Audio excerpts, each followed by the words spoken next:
नमस्ते फ्रेंड्स, स्वागत है आपका हमारे चैनल IQ क्रैक में।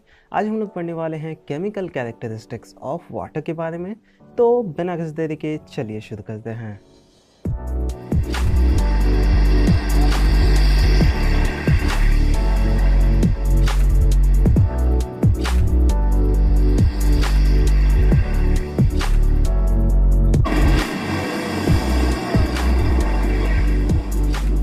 Chemical characteristics of water. तो यार, जैसा कि हमने पिछले लेक्चर में फिजिकल कैरेक्टरिस्टिक्स के बारे में पढ़ा था, अब हमें केमिकल कैरेक्टरिस्टिक्स के बारे में पढ़ना है।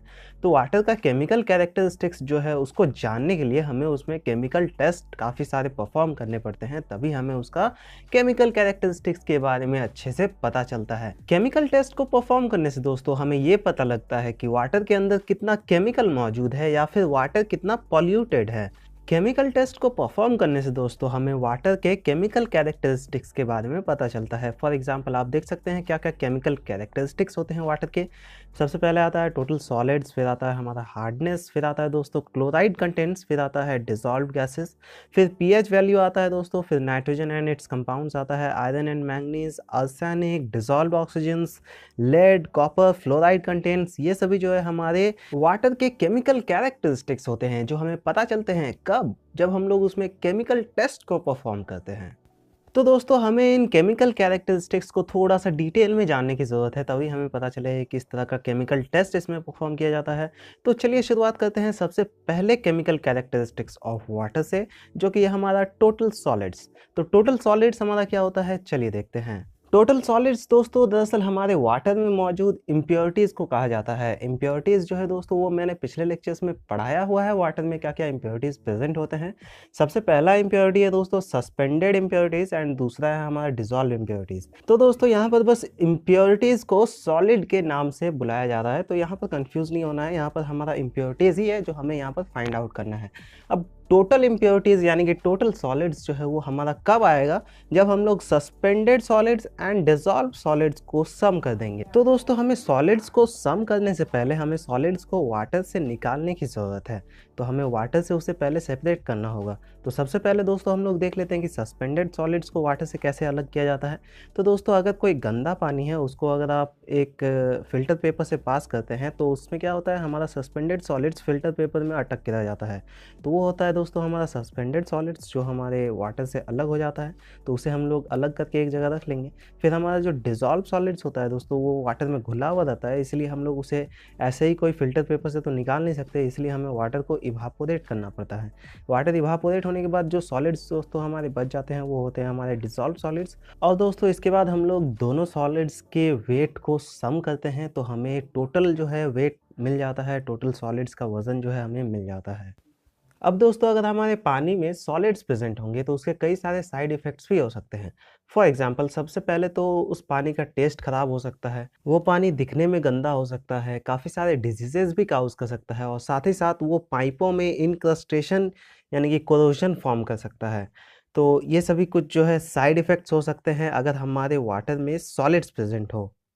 अब दोस्तों जो हम लोग वाटर सप्लाई करते हैं, जो हमारा पोर्टेबल वाटर होता है, ड्रिंकिंग वाटर होता है, उसका जो हमारा टोटल सॉलिड्स का परमिसिबल स्टैंडर्ड होता है वो हमारा दोस्तों 1000 mg पर लीटर होता है, यानी कि 1000 मिलीग्राम पर लीटर। 1 लीटर में हमारा 1000 मिलीग्राम से ज़्यादा सॉलिड्स प्रेजेंट नहीं होना चाहिए।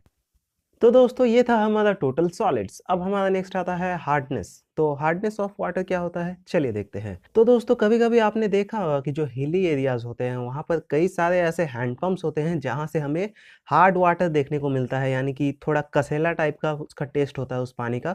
और उस पानी की पहचान करना दोस्तों बहुत ही आसान होता है। उस पानी में अगर आप साबुन से कपड़े को धोएंगे तो साबुन का जो है झाग नहीं निकलता है, यानी कि साबुन कोई फोम जो है फॉर्मेशन नहीं करता है, उसका कोई झाग नहीं आता है। सोप्स को दोस्तों हार्ड वाटर में यूज़ करने से एक लेदर लाइक प्रिसिपिटेट फॉर्म होता है जिसको हम लोग स्कम बोलते हैं इंग्लिश में। ज़रा याद कीजिए, आपने 10 क्लास में भी ऑर्गेनिक केमिस्ट्री में इसके रिलेटेड एक टॉपिक पढ़ा होगा जिसका नाम सोप्स एंड डिटर्जेंट करके था।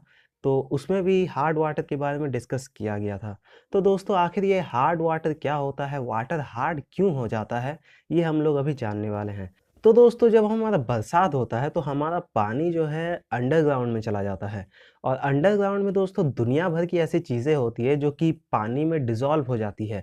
कई सारे ऐसे मिनरल्स होते हैं जो डिज़ोल्व हो जाते हैं, सॉल्ट्स वगैरह डिज़ोल्व हो जाते हैं। इन्हीं में से दोस्तों कुछ ऐसे एलिमेंट्स होते हैं जो वाटर में अगर डिज़ोल्व हो जाए तो वाटर हमारा हार्ड बन जाता है।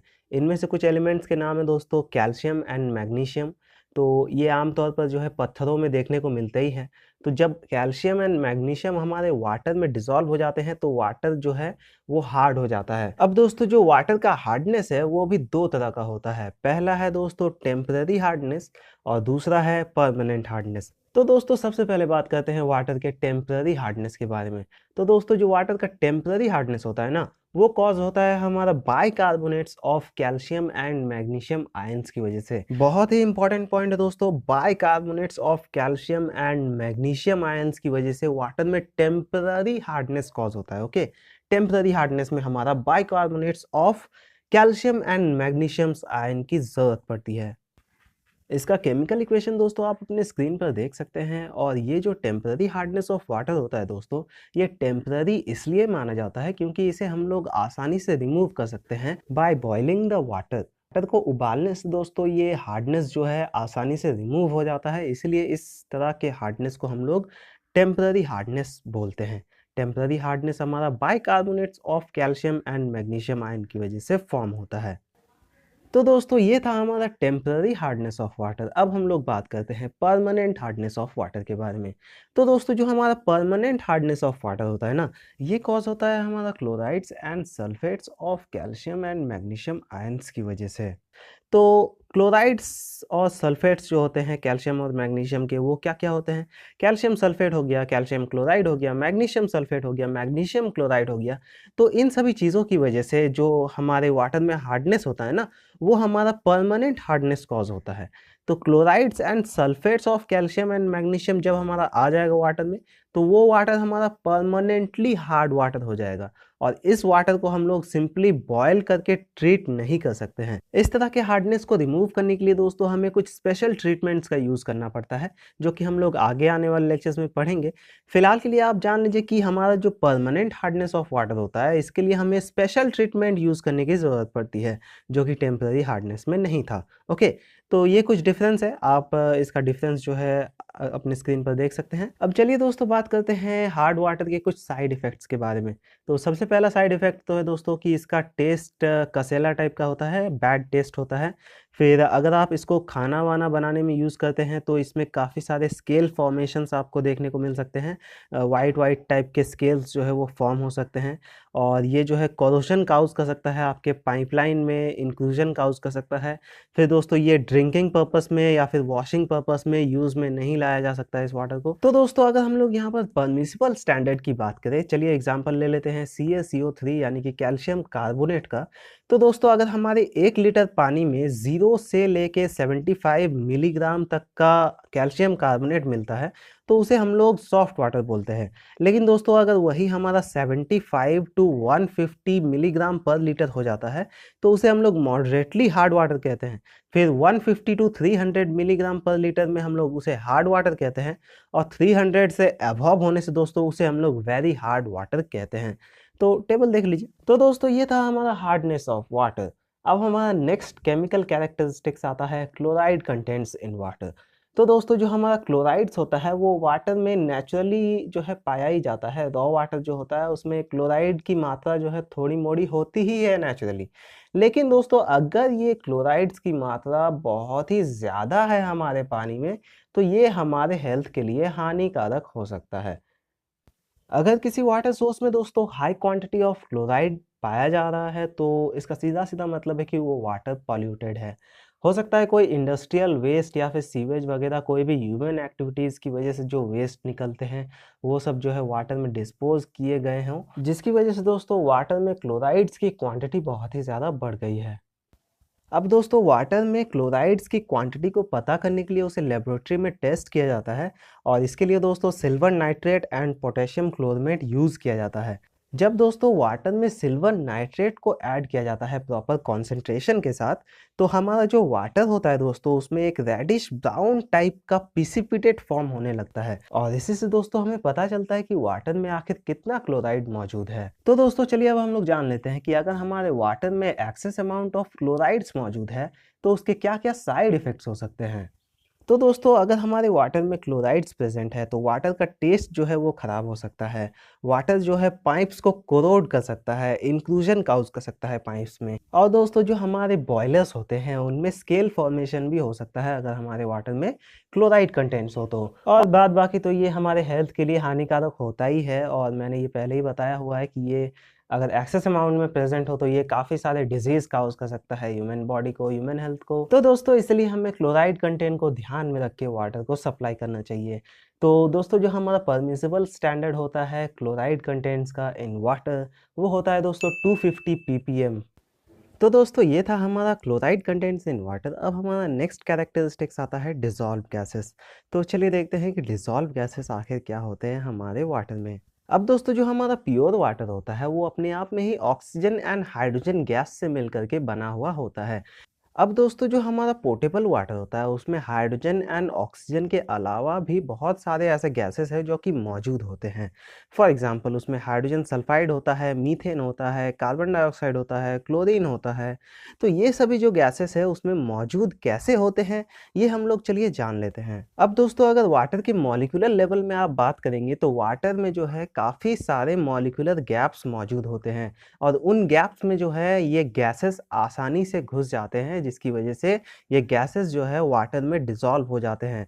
फॉर एग्जांपल चलिए हम लोग मान लेते हैं कार्बन डाइऑक्साइड जो होता है, जो हमारे एटमॉस्फेयर में जनरली पाया ही जाता है। तो जब कार्बन डाइऑक्साइड वाटर के कांटेक्ट में आता है तो वो वाटर में डिसॉल्व हो जाता है। और जो मीथेन होता है दोस्तों, वो तो आप जानते ही है ऑर्गेनिक मैटर्स से रिलीज होता है। जब ऑर्गेनिक मैटर्स सड़ते हैं, डिकम्पोज होते हैं, तो वो मीथेन गैस को रिलीज करते हैं। तो जब भी हमारे वाटर में कोई ऐसे ऑर्गेनिक मैटर्स डिकम्पोज होते हैं, फॉर एग्जांपल पेड़ पौधे हो गए, पत्ते हो गए, फूड पिल्स हो गए, एनिमल वेस्ट हो गए, तो ये सभी चीज़ जब हमारे वाटर में डिकम्पोज होते हैं तो वाटर के अंदर जो है मीथेन गैस इनके कारण प्रोड्यूस होना स्टार्ट होता है, और वो मीथेन गैस हमारे वाटर में डिसॉल्व भी हो जाता है। जैसे कि दोस्तों आप लोग गटर में देखते होंगे, जो गटर का पानी होता है उसमें बहुत ही विभिन्न तरह की खुशबू या फिर बदबू जो है हमें सूंघने को मिलती है। तो वो सब भी जो है इसी तरह के ऑर्गेनिक मैटर्स के सड़ने की वजह से ही होती है। वो पानी में जो है मीथेन गैस हमारा डिसॉल्व हुआ रहता है, इसीलिए पानी का ऑर्डर जो है वो काफ़ी भद्दा हो जाता है। और यार सबसे कॉमन एग्जांपल ले तो वाटर में डिसॉल्व ऑक्सीजन भी पाया जाता है। ऑक्सीजन भी जो है वाटर में डिसॉल्व होके रहता है। भले ही वाटर ऑक्सीजन से ही मिलके बना होता है, लेकिन उसमें एक्स्ट्रा ऑक्सीजन्स भी जो है कुछ डिसॉल्व होते हैं, जिसकी वजह से वाटर में मछलियाँ सर्वाइव कर पाती है। मछली जो होते हैं वो वाटर में मौजूद डिसॉल्व ऑक्सीजन से ही सांस लेते हैं, इसी के कारण तो मछलियाँ ज़िंदा रहती है। अब दोस्तों आपने नोटिस किया होगा कि जब गर्मियाँ आने लगती है तो तालाबों का पानी जो है वो सूखना स्टार्ट हो जाता है, और उनका टेम्परेचर जो है वो राइज़ होना स्टार्ट हो जाता है। तो आपने कभी देखा होगा कि मछलियाँ जो होती है वो ऊपर आकर साँस लेने की कोशिश करती है, पानी के ऊपर आ जाती है। तो ऐसा क्यों होता है? ऐसा इसलिए होता है दोस्तों क्योंकि गर्मियों में पानी का टेम्परेचर काफ़ी बढ़ जाता है, इंक्रीज़ हो जाता है, जिसकी वजह से उसमें जो डिसॉल्व गैसेस होते हैं वो धीरे-धीरे ख़त्म होने स्टार्ट हो जाते हैं, जिनमें से एक ऑक्सीजन भी होता है, और उसी के कारण मछलियों को साँस लेने में दिक्कतें होती है। इसीलिए मछली जो है सरफेस के ऊपर आके साँस लेने की कोशिश करती है। तो दोस्तों इससे हमें एक चीज़ तो साफ-साफ समझ में आ जाती है कि जो वाटर होता है उसमें डिसॉल्व्ड गैसेस मौजूद होते हैं। अब हमें डिसॉल्व गैसेस को कैसे हटाना है? सिंपली वाटर का टेम्परेचर को राइज़ करना है। उसे हम लोग अगर बॉयल करते हैं तो उससे डिसॉल्व गैसेस जो है वो रिमूव हो जाएँगे। सिंपल है ना? लेकिन दोस्तों हमारे वाटर के अंदर डिसॉल्व ऑक्सीजन जो है उसका मौजूद होना बहुत ही ज़रूरी है। मीथेन वगैरह हमें नहीं चाहिए होता है, उससे बहुत ही ख़राब स्मेल आता है, तो उसे हम लोग नहीं रखते हैं। हमें जो है थोड़ा-सा डिसॉल्व ऑक्सीजन जो है वाटर में रखना पड़ता है, क्योंकि दोस्तों ऑक्सीजन ही एक ऐसी चीज़ होती है जो कि किसी भी चीज़ को डिकम्पोज़ करने में हेल्प करती है। अगर वाटर में कोई भी माइक्रो ऑर्गेनिज़म्स या फिर बैक्टीरियाज़ मौजूद है, या फिर कोई भी ऐसे ऑर्गेनिक सब्सटेंस मौजूद है, तो उसे जो है डिकम्पोज़ करने में ऑक्सीजन का एक बड़ा रोल होता है। बट दोस्तों इसका भी अपना एक लिमिट होता है, क्योंकि अगर ज़्यादा ऑक्सीजन उसमें मौजूद रहा तो माइक्रो ऑर्गेनिजम्स अपने फैमिली बसा सकते हैं। इसलिए दोस्तों जो हमारा सप्लाई वाटर होता है ना, उसमें हम लोग एक प्रॉपर क्वांटिटी में डिसॉल्व ऑक्सीजन को अलाउ करते हैं, जिसका डिज़ायरेबल लिमिट होता है दोस्तों 5 to 6 ppm, और दोस्तों क्लोरीन होता है 0.1 to 0.2 ppm तक का। तो दोस्तों ये था हमारा डिसॉल्व गैसेस इन वाटर। अब हमारा नेक्स्ट कैरेक्टरिस्टिक्स आता है पीएच वैल्यू ऑफ वाटर। तो चलिए देखते हैं कि पीएच वैल्यू आखिर क्या होता है। तो दोस्तों पीएच वैल्यू को पढ़ने से पहले हमें सबसे पहले पीएच स्केल के बारे में पढ़ना पड़ेगा। द पीएच स्केल, पीएच का मतलब होता है दोस्तों पावर ऑफ हाइड्रोजन, और कई बार इसे पोटेंशियल ऑफ हाइड्रोजन भी कहा जाता है। तो दोस्तों पीएच स्केल से हमें ये पता लगता है कि कोई भी सब्सटेंस में कितना एसिडिटी है या फिर एल्कनिटी है। एल्कनिटी का मतलब होता है बेसिसिटी, और या फिर वो न्यूट्रल है। पीएच दोस्तों एक तरह का यूनिवर्सल इंडिकेटर है जो हमें ये बताने में हेल्प करता है कि कोई भी सब्सटेंस या फिर फॉर एग्जांपल जो वाटर है वो कितना एसिडिक है या फिर कितना बेसिक है। तो दोस्तों पीएच स्केल को थोड़ा गहराई से समझने के लिए हमें थोड़ा सा इंडिकेटर्स के बारे में जानने की ज़रूरत है। तो दोस्तों आपने प्राइमरी स्कूल्स में लिटमस पेपर के बारे में तो पढ़ा होगा कि ब्लू लिटमस पेपर को अगर हम लोग एसिड्स में डालते हैं तो वो रेड में कन्वर्ट हो जाता है, और अगर हम लोग रेड लिटमस पेपर को बेसिक सॉल्यूशन में डालते हैं तो वो ब्लू कलर में कन्वर्ट हो जाता है। तो दोस्तों जो लिटमस पेपर होता है वो हमें ये बताता है कि कोई भी सब्सटेंस एसिडिक है या फिर बेसिक है। लिटमस पेपर के अलावा भी दोस्तों काफ़ी सारे इंडिकेटर्स होते हैं। फॉर एग्जांपल फिनोफ्थलीन हो गया, मिथाइल ऑरेंज हो गया, आपके घर का जो ऑनियन होता है वो भी एक इंडिकेटर है, टर्मरिक वो भी एक इंडिकेटर है। तो इस तरह के बहुत सारे इंडिकेटर्स होते हैं। बट दोस्तों हमें लिटमस पेपर से ये नहीं पता चलता था कि कोई भी सब्सटेंस आखिर कितना एसिडिक है या फिर कितना बेसिक है, मतलब उसका पावर ऑफ हाइड्रोजन आखिर कितना है। और दोस्तों जो बाकी के इंडिकेटर्स है जैसे कि मिथाइल ऑरेंज हो गया, फिनोप्थलीन हो गया, ये सब भी जो है एक स्पेसिफिक रेंज तक ही जो है एसिडिटी या फिर बेसिसिटी को इंडिकेट कर पाते थे। तो दोस्तों इसलिए हमें एक ऐसे इंडिकेटर की जरूरत थी जो कि सभी तरह के सॉल्यूशंस में पावर ऑफ हाइड्रोजन को फाइंड आउट कर सके। तो दोस्तों इसलिए इन सभी इंडिकेटर्स को मिला करके एक यूनिवर्सल इंडिकेटर तैयार किया गया है जिसका नाम है पीएच स्केल, जो कि हमें एग्जैक्टली बता सकता है कि कोई भी सब्सटेंस आखिर कितना एसिडिक है या फिर कितना बेसिक है। तो दोस्तों जो हमारा पीएच स्केल होता है वो देखने में कुछ इस तरह का होता है, और इसमें नंबरिंग किया हुआ रहता है 0 to 14 तक। अब दोस्तों कोई भी सॉल्यूशन अगर इस स्केल में 0 to 7 के रेंज में बैठता है तो उसे हम लोग एसिडिक सॉल्यूशन बोलते हैं, और जो सॉल्यूशन हमारा 7 to 14 के रेंज में बैठता है उसे हम लोग बेसिक सॉल्यूशन या फिर एल्कलाइन सॉल्यूशन बोलते हैं। और ऐसे सॉल्यूशन जिसका कि वैल्यू एग्जैक्टली 7 होता है उसे हम लोग न्यूट्रल सॉल्यूशन कहते हैं, जैसे कि वाटर या फिर सॉल्ट जो होता है NaCl, वो भी न्यूट्रल होता है। इसका सीधा-सीधा मतलब है दोस्तों कि अगर आप 7 की बाईं तरफ जाएँगे तो आपको एसिडिक चीज़ें देखने को मिलेंगी, और 7 की दाईं तरफ जाएँगे तो आपको बेसिक सब्सटेंस देखने को मिलेंगी। 7 के लेफ्ट साइड जैसे-जैसे आप जाते हैं वैसे-वैसे सब्सटेंस की एसिडिटी बढ़ते जाती है, और 0 में ये मैक्सिमम होती है, और जैसे-जैसे आप 7 से राइट की तरफ जाएँगे यानी कि 14 की तरफ जाएँगे आपको उधर बेसिसिटी देखने को मिलेगी, और जैसे-जैसे आप 14 की तरफ बढ़ेंगे वहाँ पर बेसिसिटी जो है बढ़ने लगेगी, और 14 में जाके मैक्सिमम जो है आपको बेसिसिटी यानी कि एल्कनिटी देखने को मिलेगी। तो दोस्तों जो हमारा यूनिवर्सल इंडिकेटर पीएच होता है ना, ये हमारा 2 तरह से पाया जाता है, एक लिक्विड फॉर्म में पाया जाता है और एक पेपर के फॉर्म में पाया जाता है। अब दोस्तों कोई भी सब्सटेंस जो होते हैं वो पीएच स्केल में किस तरह से सेट किए जाते हैं ये हम लोग चलिए जान लेते हैं। तो दोस्तों क्या होता है कि हमारा जो पीएच स्केल होता है वो बहुत ही कलरफुल टाइप का होता है। आप देख सकते हैं कैसा होता है हमारा पीएच स्केल। तो दोस्तों जब भी हम लोग यूनिवर्सल इंडिकेटर को किसी भी सॉल्यूशन में डालते हैं तो उसका कलर जो है रिस्पेक्टिव पीएच के हिसाब से चेंज हो जाता है, और उसको हम लोग पीएच स्केल में सेट कर पाते हैं। लेकिन दोस्तों इसमें भी एक प्रॉब्लम है कि हमें जो है इसमें गोटा-गोटा नंबर ही मिल पाता है। जैसे कि 1 हो गया, 2 हो गया, 3 हो गया। लेकिन हमने तो पढ़ा है कि यार पीएच वैल्यू 1.4 भी होता है, 3.5 भी होता है, 6.2 भी होता है। कहने का मतलब है कि यार हमें यहाँ पर एग्ज़ैक्ट पीएच वैल्यू जो है वो मिल नहीं पाता है विद द हेल्प ऑफ ये यूनिवर्सल सॉल्यूशन वगैरह। तो दोस्तों किसी भी तरह के सॉल्यूशन का एग्जैक्ट पीएच वैल्यू निकालने के लिए हमारे पास 3 तरह के मेथड्स अवेलेबल हैं। सबसे पहला है दोस्तों इलेक्ट्रॉनिक मेथड, दूसरा है क्लोरोमेट्रिक मेथड, एंड तीसरा है दोस्तों इलेक्ट्रोमेट्रिक मेथड।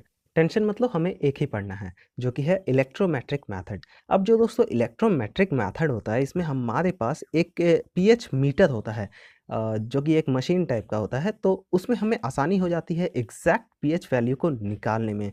अब दोस्तों यही हम लोग थोड़ा डिटेल में पढ़ने वाले हैं कि कंपोनेंट्स ऑफ पीएच मीटर आखिर क्या-क्या होते हैं और एक पीएच मीटर आखिर किस तरह से वर्क करता है। तो दोस्तों जो पीएच मीटर होता है ना, वो देखने में कुछ इस तरह का होता है। ये एक डिजिटल पीएच मीटर है। तो चलिए दोस्तों देखते हैं कि ये पीएच मीटर आखिर किस तरह से काम करता है। लेकिन उससे पहले हमें इसके कंपोनेंट्स को अच्छी तरह से स्टडी करना पड़ेगा। तो सबसे पहले देखते हैं दोस्तों इसके क्या-क्या कंपोनेंट्स हैं यहाँ पे। तो दोस्तों एक पीएच मीटर में 5 ऐसे कंपोनेंट्स होते हैं जिनके बारे में हमें जानने की बहुत ज़्यादा ज़रूरत होती है। सबसे पहला कंपोनेंट है दोस्तों इलेक्ट्रोड।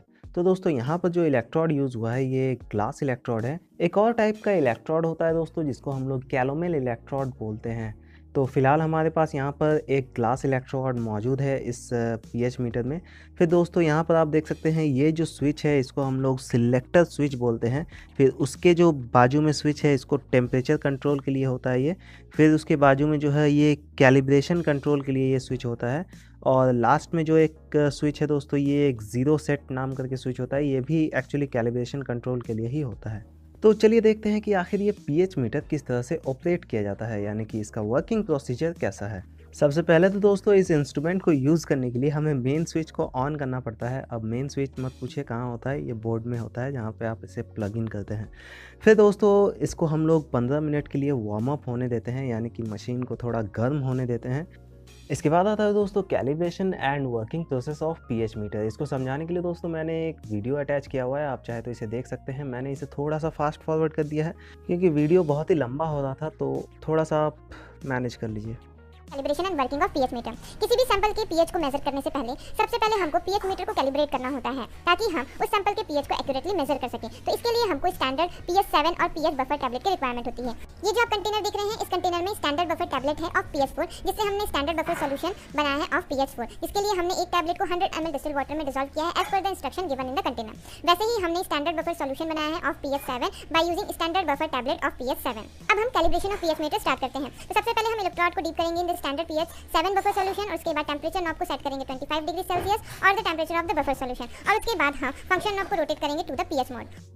और इसके बाद हमको वेट करना है जब तक कि डिस्प्ले की रीडिंग कांस्टेंट नहीं हो जाती। आप यहाँ पे देख सकते हैं डिस्प्ले की रीडिंग यहाँ पे कांस्टेंट हो गई है टू 5.41। डिस्प्ले की रीडिंग कांस्टेंट होने के बाद अब हमको कैलिब्रेशन नॉब को रोटेट करना होता है और कैलिब्रेशन नॉब को हम धीरे धीरे रोटेट करते जाएंगे जब तक कि डिस्प्ले की रीडिंग 7 ना हो जाए। मीन्स हमको डिस्प्ले की रीडिंग 7 होते तक कैलिब्रेशन नॉब को रोटेट करना होता है, क्योंकि जो स्टैंडर्ड सॉल्यूशन हमने लिया है उसका पीएच जो है 7 है, तो हमको वैल्यू को भी मीन्स जो डिस्प्ले की जो वैल्यू है उसको भी 7 में सेट करना है। और आप यहाँ पे देख सकते हैं कि हमने यहाँ पे डिस्प्ले की रीडिंग 7 पे सेट कर लिया है। और हमेशा इस चीज़ का ध्यान रखें कि हमको कैलिब्रेशन को स्टार्ट करने के लिए हमको सबसे पहले पीएच 7 को यूज़ करना होता है और उसके बाद पीएच 4 को यूज़ करना होता है, क्योंकि पीएच 7 पे जो वैल्यू होती है इलेक्ट्रोड की वो 0 पॉइंट पे होती है और हमेशा जो है 0 पॉइंट कैलिब्रेशन को पहले किया जाता है। और इसके बाद हम वापस से जो फंक्शन आपको उसको पीएच मोड से स्टैंड बाय मोड में लाएंगे और इसके बाद इलेक्ट्रोड को हम रिमूव करेंगे from the standard buffer solution. और स्टैंडर्ड बफर सॉल्यूशन को हटाने के बाद और इसके बाद हम एक खाली बीकर रखेंगे इलेक्ट्रोड के नीचे और इस इलेक्ट्रोड को हम रिंस करेंगे with the distilled water. Distilled water से इलेक्ट्रोड को अच्छे से रिंस करने के बाद इसके बाद हम इसको ड्राई करेंगे with the help of tissue paper. हमको जेंटली ड्राई करना है, हमको इलेक्ट्रोड को रब नहीं करना है। अगर हम प्रेस करते हैं, रब करते हैं तो इलेक्ट्रोड डैमेज होने के चांस हो सकते हैं, इसलिए हमको जेंटली जो है ड्राई करना है with the help of tissue paper. PH electrode को अच्छे से डिस्टिल्ड वाटर में रिंस करने के बाद और टिश्यू पेपर से ड्राई करने के बाद अब हम इसको वापस से second standard buffer solution of pH 4 में डिप करेंगे और फंक्शन नॉब को स्टैंड बाय मोड से पीएच मोड में लाएंगे। और उसके बाद हम जो स्लोप नॉब है उस स्लोप नॉब को धीरे से उसको रोटेट करेंगे और इस स्लोप नॉब को हम रोटेट करते हैं डिस्प्ले की रीडिंग 4 होते तक। आप यहाँ पे देख सकते हैं डिस्प्ले की रीडिंग यहाँ पे 4 हो गई है। अब हम वापस से जो फंक्शन नॉब है उसको पीएच मोड से स्टैंड बाय मोड में लाएंगे और ये हमारा पीएच मीटर कैलिब्रेट हो गया किसी भी सैंपल के पीएच को एक्यूरेटली मेजर करने के लिए। तो इसको कंफर्म करने के लिए अगेन हम इलेक्ट्रोड को रिंस करेंगे विद द डिस्टिल्ड वाटर और उसके बाद हम टिश्यू पेपर से इलेक्ट्रोड को ड्राई करेंगे और ड्राई करने के बाद अगेन हम इसको डीप करेंगे into the standard buffer solution of pH 7। और इसके बाद हम फंक्शन नॉब को स्टैंड बाय मोड से पीएच मोड में लाएंगे और डिस्प्ले की कांस्टेंट रीडिंग आते तक हम वेट करेंगे। और यहाँ पे हमको कैलिब्रेशन नॉब और स्लोप नॉब को डिस्टर्ब नहीं करना है। और आप यहाँ पे देख सकते हैं जो पीएच मीटर का जो डिस्प्ले है वो पीएच 7 पे कांस्टेंट हो गया है, जो कि हमारे स्टैंडर्ड सॉल्यूशन का पीएच था। इसके बाद हम फंक्शन नॉब को वापस से स्टैंड बाय मोड में लाएंगे और अगेन हम इलेक्ट्रोड को रिंस करेंगे विद द डिस्टिल्ड वाटर और डिस्टिल्ड वाटर से रिंस करने के बाद अगेन हम इसको ड्राई करेंगे विद द टिश्यू पेपर। और उसके बाद हम जिस सैंपल का हमको पीएच को मेजर करना है उसमें हम इलेक्ट्रोड को डिप करेंगे और पीएच इलेक्ट्रोड को सैंपल में अच्छे से डिप करने के बाद अब हम फंक्शन नॉब को स्टैंड बाय मोड से पीएच मोड में लाएंगे सैंपल के पीएच को मेजर करने के लिए। और इस चीज़ का हमेशा ध्यान रखें कि कैलिब्रेशन के बाद मींस पीएच मीटर को कैलिब्रेट करने करने के बाद हमको स्लोप नॉब और कैलिब्रेशन नॉब को डिस्टर्ब नहीं करना होता है किसी भी सैंपल के पीएच को मेजर करते टाइम। और इस पीएच इलेक्ट्रोड को यूज करने के बाद इस पीएच इलेक्ट्रोड को अच्छे से डिस्टिल वाटर में रिंस करते हैं और डिस्टिल वाटर से रिंस करने के बाद इस पीएच इलेक्ट्रोड को स्टोरेज सॉल्यूशन जो कि है पोटेशियम क्लोराइड सॉल्यूशन में उसको डिप करके रखा जाता है। और आप यहाँ पे देख सकते हैं जो डिस्प्ले की जो रीडिंग है वो कांस्टेंट हो गई है टू 11.50 मींस हमारे सैंपल का जो पीएच है वो है 11.5। तो दोस्तों आई होप आपको समझ में आ गया होगा कि पीएच मीटर आखिर किस तरह से काम करता है और हम लोग किसी भी सॉल्यूशन का एग्जैक्ट पीएच वैल्यू किस तरह से निकालते हैं। तो दोस्तों जो हमारा वाटर सप्लाई होता है उसका पीएच वैल्यू जो है एज पर WHO 6.5 से लेकर 9.2 के रेंज में होना चाहिए, इससे ज़्यादा भी नहीं, इससे कम भी नहीं। इसलिए दोस्तों कोई भी वाटर सोर्स में अगर हमें 6.5 टू 9.2 के बीच का पीएच लेवल वाला वाटर मिलता है तो उसे हम लोग एक एक्सीलेंट और एक्सेप्टेबल वाटर सोर्स मानते हैं। अब दोस्तों अगर हमारे वाटर का पीएच लेवल जो है उसे अच्छे से मेंटेन नहीं किया गया तो इसके कई सारे साइड इफ़ेक्ट्स हो सकते हैं। फॉर एग्जांपल अगर किसी वाटर का पीएच लेवल 6.5 से कम है और उसे हम लोग सप्लाई कर रहे हैं तो जो सप्लाई पाइप्स होता है ना वो तो पीवीसी का होता है ना, तो जो पीवीसी मटेरियल है दोस्तों वो वाटर में डिज़ोल्व होते रहेगा और वो जो है अगर कोई ड्रिंक करता है तो उस पर्सन के लिए वो वाटर एक तरह से स्लो पॉइजन बन जाएगा और वो धीरे धीरे जो है उससे मर जाएगा। और दोस्तों पानी का पीएच अच्छे से मेंटेन नहीं किया गया तो उसका टेस्ट में भी इफेक्ट पड़ सकता है, प्लस ये हमारे पाइपों को तो नुकसान पहुंचाता ही है, पाइपों को कोरोड कर देता है, इंक्लूजन काउज करता है। तो दोस्तों इस तरह के कुछ साइड इफेक्ट्स हमें देखने को मिल सकते हैं अगर वाटर का पीएच लेवल अच्छे से मेंटेन नहीं किया गया। तो दोस्तों इसलिए दुनिया की कई सारे अथॉरिटीज़ ने मिलकर के वाटर का पीएच लेवल का एक लिमिट सेट किया हुआ है जो कि आपको इस टेबल में शो हो रहा होगा।